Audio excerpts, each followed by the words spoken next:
अमरावती शहरात 23 जून रविवारी दुपारी 1 वाजताच्या सुमारास दमदार पावसाचे आगमन झाले। त्यामुळे राजकमल चौक, राजापेठ, इतवारा, गोपालनगर, साईनगर, इरविन चौक, विद्यापीठ रोड सह व्हीएमई कॉलेज परिसरात पावसाची दमदार हजेरी झाल्याने मोठ्या प्रमाणात नुकसानही झाले आहे। कवरनगर परिसरातील राज मार्केटमध्ये पावसाचे पाणी साचल्याने चक्क दुकानांमध्येच नदी निर्माण झाल्याचे चित्र दिसून आले आहे। संकुलातील डोर स्टेप सोल्युशन, बालाजी किराणा, अनवी फ्रोजन फूड व महादेव झेरॉक्स या प्रतिष्ठानात मोठ्या प्रमाणात पाणी घुसल्याने प्रत्येक दुकानदाराचे 2 ते 3 लाख रुपयाचे नुकसान झाले आहे। असेच नुकसान इतरही व्यावसायिकांच्या दुकानाचे झाल्याचे दिसून येत आहे। महानगरपालिका अंतर्गत वारंवार नाली सफाई केल्या जात नसल्याने पावसाच्या पाण्याला जाण्याचा मार्ग नसल्याने हे पाणी चक्क मार्केटमधील दुकानांमध्ये शिरले।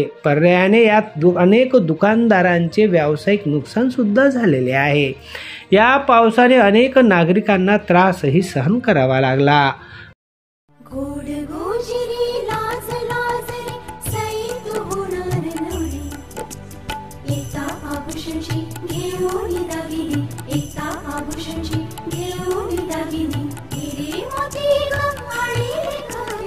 तीच परंपरा, तोच विश्वास।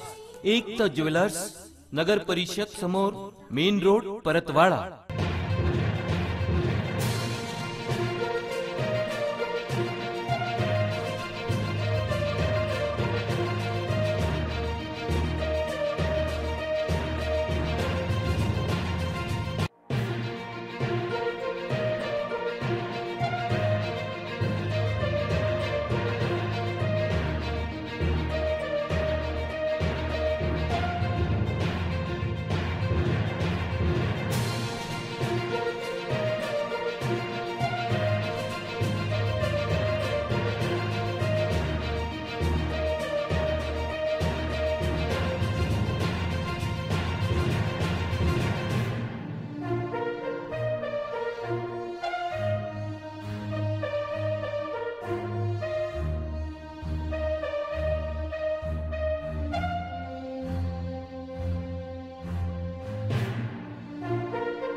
अध्ययन समाचार लाईव्ह अमरावती।